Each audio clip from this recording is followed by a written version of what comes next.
Olá, está começando o Sobre Política. Hoje a gente vai falar sobre Constituição Federal, que completou 35 anos. Um texto que rege desde 1988 os direitos fundamentais aos cidadãos brasileiros e perpetua os valores sociais do país.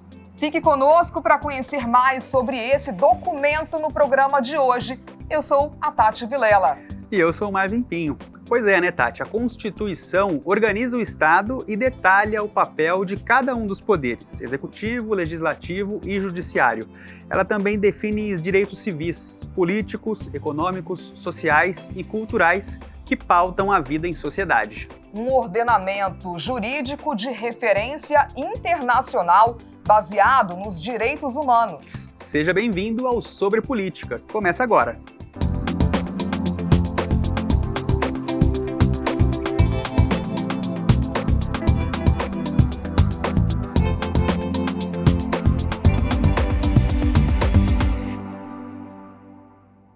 Para funcionar, o sistema democrático precisa de um conjunto de leis, regras e normas. Para isso foi criada a Carta Magna Brasileira, em 1988, que é a Constituição Federal.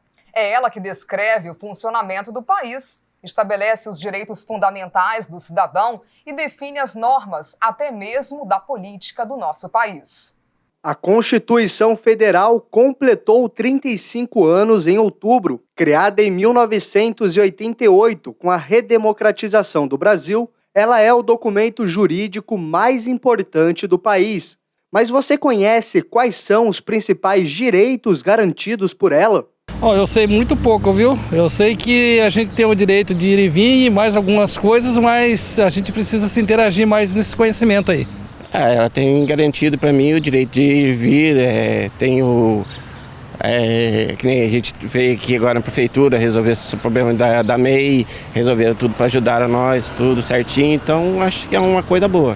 Olha, eu não conheço, já ouvi falar sobre alguns assuntos, certo? Mas procuraria me aprofundar mais, né? Direito de ir e vir, enfim.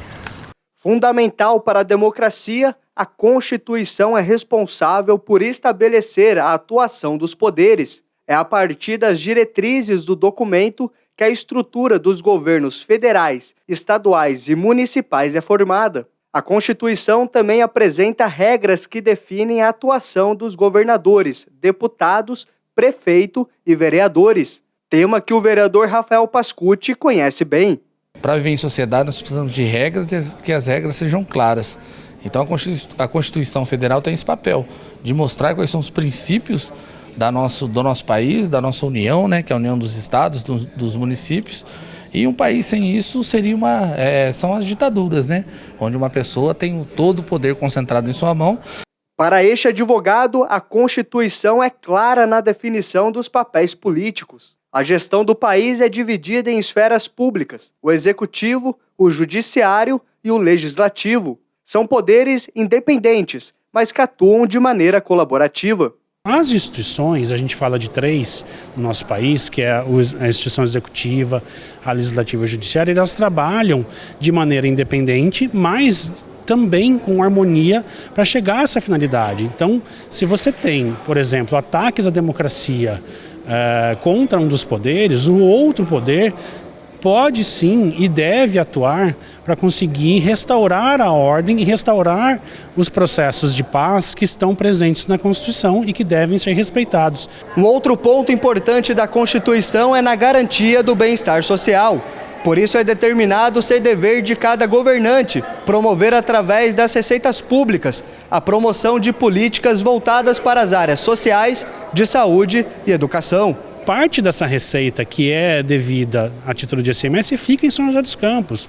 O mesmo vale, por exemplo, para o petróleo que é refinado na Henrique Lage, na refinaria. Parte do valor de ICMS do combustível vendido fica em São José dos Campos. Então é muito importante também que a Constituição discipline essas questões de como você vai ter essa repartição de receitas. Por quê? Porque daí você consegue ter uma administração mais sólida, mais rigorosa e ainda com um controle que se exige dos membros, né, que ocupam cargos eletivos. Por quê? Porque a Constituição ela vai disciplinar esse modelo também de redução das desigualdades. A Constituição também é responsável por preservar a democracia e garantir os direitos fundamentais de cada cidadão. Exemplos como a liberdade de expressão, de fé e igualdade de todos perante a lei. Normas fundamentais para o convívio em sociedade. O artigo 3º é um exemplo. Ele define que é papel constitucional do país construir uma sociedade livre, justa e solidária, garantir o desenvolvimento nacional, erradicar a pobreza e a marginalização e reduzir as desigualdades sociais e regionais, promover o bem de todos, sem preconceitos de origem, raça, sexo, cor, idade e quaisquer outras formas de discriminação.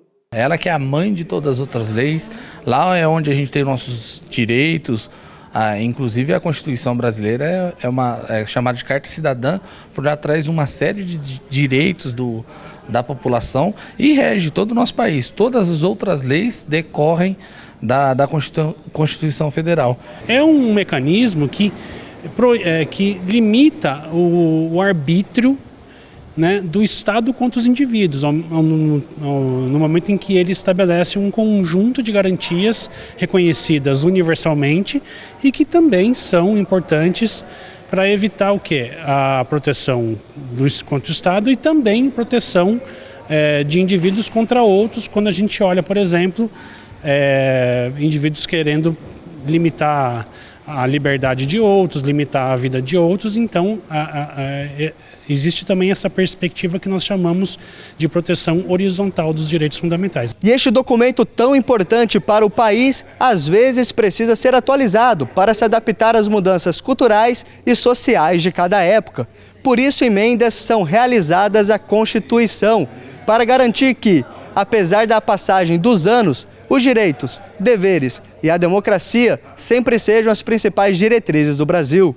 A partir do momento em que você tem uma situação que foi protegida no passado, não significa que ela não possa sofrer alguma alteração no presente e também para o futuro. E aí que a gente fala de uma emenda constitucional, que são correções que vão sendo acrescidas e implementadas na Constituição ao longo dos anos para que a gente possa torná-la mais moderna e mais adaptável às necessidades da sociedade no presente. Muito legal conhecer a história da criação do documento jurídico mais importante do país, nossa Constituição Federal. Sem dúvida, Tati. Muita coisa para a gente aprender realmente e a gente vai fazer isso no segundo bloco, né? Hora do primeiro intervalo aqui no Sobre Política.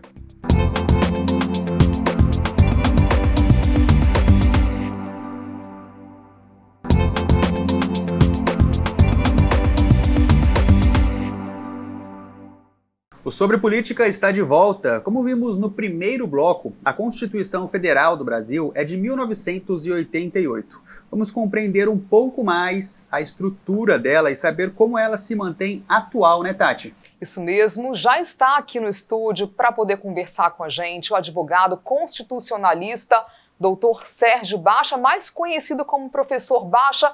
Seja muito bem-vindo, é um prazer. É uma alegria estar com vocês, jovens brilhantes e bons entrevistadores. Muito obrigada. Professor, a Carta Magna, ela é atualizada de tempos em tempos. Como que isso acontece? Ela é de 1988. Nós tivemos uma parada de atualização em 1993. Foram feitas algumas emendas de uma vez só. E aí, então, interrompeu esse período que ficou sendo chamado como revisão constitucional. Durante quanto tempo? 5 anos após a promulgação da Constituição, teve essa revisão constitucional. Terminado o período de revisão, ela cai, então, numa normalidade onde as emendas vêm ao sabor das necessidades sociais e dos trabalhos do Congresso Nacional. Certo. E, professor, a forma como a Constituição é pensada, ela já é preparada para que não perca o sentido, né? não perca o foco com o tempo, por exemplo? Ela é feita em cima de alguns princípios para que se mantenha atual? Exatamente. A Constituição é toda redigida em termos de normas, de artigos, parágrafos, principiológicos. E alguns outros dispositivos não são princípios, mas devem obedecer e observar as normas princípios. Então ela tem um núcleo duro, um núcleo orientador das interpretações da própria Constituição e da legislação toda que existe no Brasil. Para a gente poder dar exemplos, professor, qual que é a emenda que está sendo analisada agora, a mais atual, uma das mais importantes? A emenda da pauta do Congresso Nacional é a reforma tributária. A reforma tributária pretende simplificar a arrecadação, o pagamento dos tributos. Por quê? A malha tributária, assim que ela é conhecida, é muito complexa. E não só complexa, que muito onerosa para o contribuinte. Quem são os contribuintes? Nós, as pessoas físicas e as pessoas jurídicas de direito privado, menos as pessoas jurídicas de direito público, que são aquelas pessoas chamadas tributantes. São elas que tributam para as pessoas da iniciativa privada e para as pessoas físicas. E, professor, a Constituição ela também define ali o papel, né, dos três poderes, executivo, legislativo e judiciário. Como que a gente pode definir justamente o Supremo dentro dessa equação? Bem, o Supremo se tornou a grande cúpula da decisão brasileira, né? Então, mesmo que o Poder Legislativo Nacional, representado pelo Congresso Nacional, composto pela Câmara dos Deputados e mais o Senado Federal, decidam, deliberam, legislam, hoje o Supremo Tribunal Federal tem um peso preponderante sobre todas as ações, tanto do Congresso Nacional Brasileiro quanto do Poder Executivo Federal. E só complementando claro. esse assunto, Tati, essa interpretação, né, esse peso maior, em outros momentos foi visto de forma diferente. Houve uma época, por exemplo, em que uma outra casa, a Casa Legislativa, ocupasse um papel maior. Está dentro de uma margem interpretativa, é isso?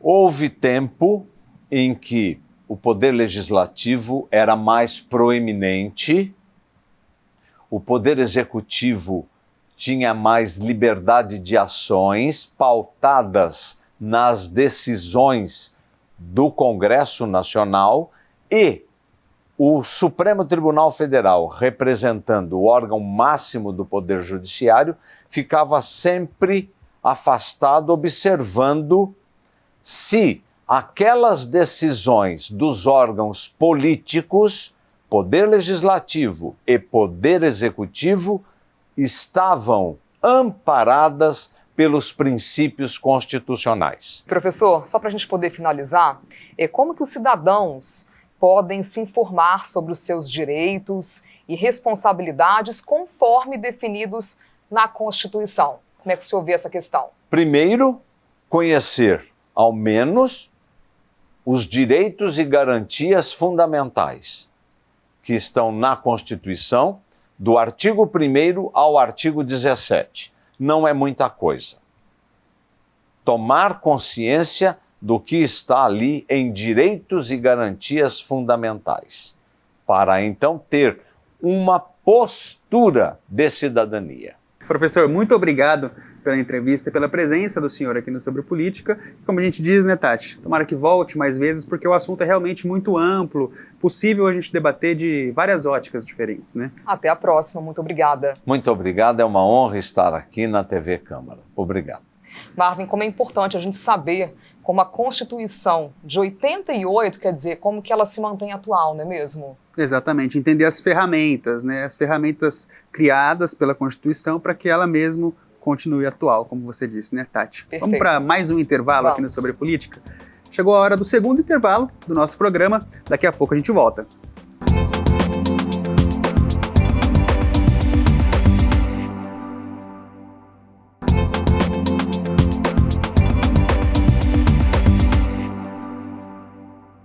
Sobre política de volta, e nós continuamos a nossa conversa a respeito dessas regras de funcionamento. Mas ao invés de falarmos da Constituição Federal, agora mudamos um pouco o foco. Você sabia que a Câmara também tem um instrumento de formalização de normas? Pois é. No dicionário legislativo de hoje, vamos te ensinar o que é o regimento interno.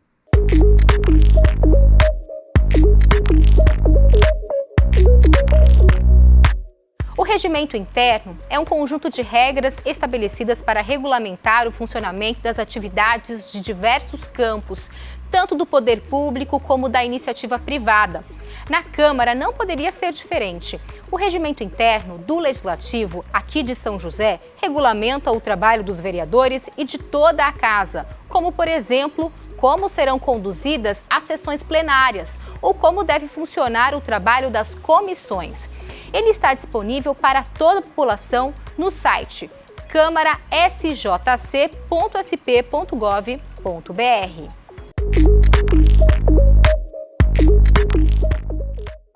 Como a gente viu até agora, o texto constitucional está presente no nosso dia a dia.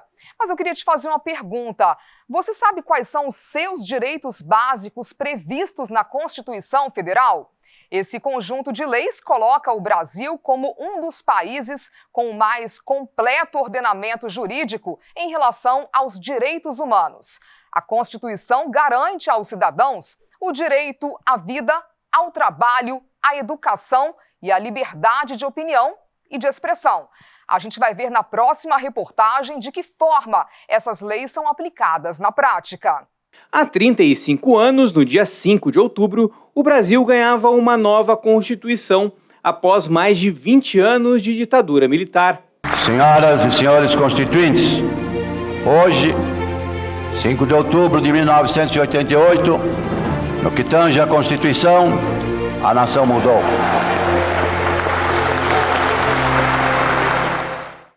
Mas depois de quase 4 décadas, será que as pessoas sabem quais são os seus direitos básicos garantidos pela Constituição Federal? São tantos. Estacionamento.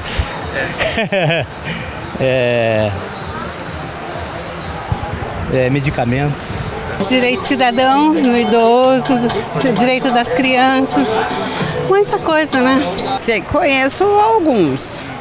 De acordo com o artigo 5º da Constituição Federal, todos são iguais perante a lei, garantindo aos brasileiros e aos estrangeiros residentes no país o direito à vida, à liberdade, à igualdade, à segurança e à propriedade. De acordo com esse advogado, essas linhas escritas na Constituição Federal são a base das leis que regem o nosso dia a dia. A Constituição, na verdade, é como se fosse um prédio, um prédio jurídico. A Constituição é a base, é o fundamento, né? É o pilar de todo o sistema jurídico. Então, tudo que vem de norma, de lei, ele vem da Constituição, ou no mínimo tem que estar coerente com a Constituição. Então, se você for buscar o cerne da questão, de todas as questões jurídicas, direta ou indiretamente, você vai encontrar a Constituição Federal. É por causa da Constituição Federal que o governo é obrigado a manter escolas públicas em todo o território nacional para garantir o acesso à educação. O mesmo vale para a saúde, que, segundo a Constituição, deve ser regionalizada e hierarquizada. Por isso existem, por exemplo, as UBSs. A Constituição, ela é feita para o cidadão, né? Então é aquela estrutura que rege como o indivíduo vai se portar, ele dentro do Estado brasileiro, né? Tem os regramentos da formação do Estado brasileiro, mas grande parte dela é para a defesa do indivíduo. Tanto que o artigo que nós temos maior na Constituição Federal, que é o artigo 5º, é o artigo dos direitos e garantias fundamentais do indivíduo, né? Para ver a importância que a Constituição Federal dá para o indivíduo. Então, ele ter conhecimento daquilo, não precisa ter um conhecimento profundo, com a nomenclatura que nós usamos no dia a dia do direito, mas ele ter conhecimento daquilo, daquelas estruturas, daquela base que ele tem, é ter o conhecimento do fundamento dele como cidadão. Relator da Comissão de Justiça, Redação e Direitos Humanos da Câmara de São José, o vereador Zé Luiz destacou a importância da Constituição Federal e como a Carta Magna pode influenciar o dia a dia da população. O próprio legislativo, a Câmara Municipal, o funcionamento de uma Câmara Municipal retrata em si a busca de você respeitar cada dia mais a nossa chamada Constituição Cidadã, né? Cada dia mais os parlamentares, principalmente, têm que honrar essa Constituição, porque é a partir dela que nós temos um conjunto de normativas que nós temos que seguir também, e mais do que isso, é através da Constituição Cidadã que nós defendemos cada dia mais também a nossa democracia. E para que esses direitos sejam aplicados na prática, é preciso que a população tenha, pelo menos, um mínimo reconhecimento de qual é o conteúdo da Constituição Federal. Para exercer dignamente a sua cidadania, ou seja, conhecendo direitos e deveres, você se torna um cidadão melhor. Você vai conhecer a legislação, o que você tem de direito, mas também o que você tem de obrigação. Então é importante trazer ao cidadão esse valor, que é as nossas leis, tanto em âmbito federal, estadual e também municipal. E uma boa maneira para entender um pouco mais como funciona a Constituição Federal é acompanhar mais de perto a política local. Isso garante que o munícipe esteja sempre atualizado sobre as leis e as ações do poder público que impactam o nosso dia a dia. Olha, cada dia mais observando principalmente o funcionamento das casas legislativas, observando as decisões que são tomadas também no Poder Judiciário, as leis que são promulgadas também pelo próprio Legislativo, que são debatidos no Legislativo. Então, a partir conhecendo os três poderes, você conhece melhor toda a nossa Constituição e a organização do nosso país. Como a gente já tem falado aqui no Sobre Política, conhecer os seus direitos e obrigações é de extrema importância, pois possibilita que os cidadãos possam cobrar aquilo que lhes foi assegurado. É isso mesmo, Tati. E com essa afirmação, nós encerramos mais um Sobre Política. Gostou do programa de hoje? Quer acessar o nosso conteúdo, rever o nosso programa? É só ir lá no YouTube, youtube.com/tvcâmara-sjc. Agora, se você quer acompanhar os bastidores e ter acesso a conteúdos exclusivos, é só seguir a gente no Instagram e também no Facebook. Lá é o @tvcâmara-sjc. Não se esqueça do nosso encontro marcado toda terça-feira, às 13h30 da tarde, ao vivo no YouTube ou no canal 12.3 na sua TV. Temos reprise também durante a programação, hein? Não se esqueça. Temos sim, Marvin. E é só ficar ligado que o programa vai passar de novo na sua telinha. Um grande abraço e uma semana abençoada. Tchau, tchau. Até semana que vem.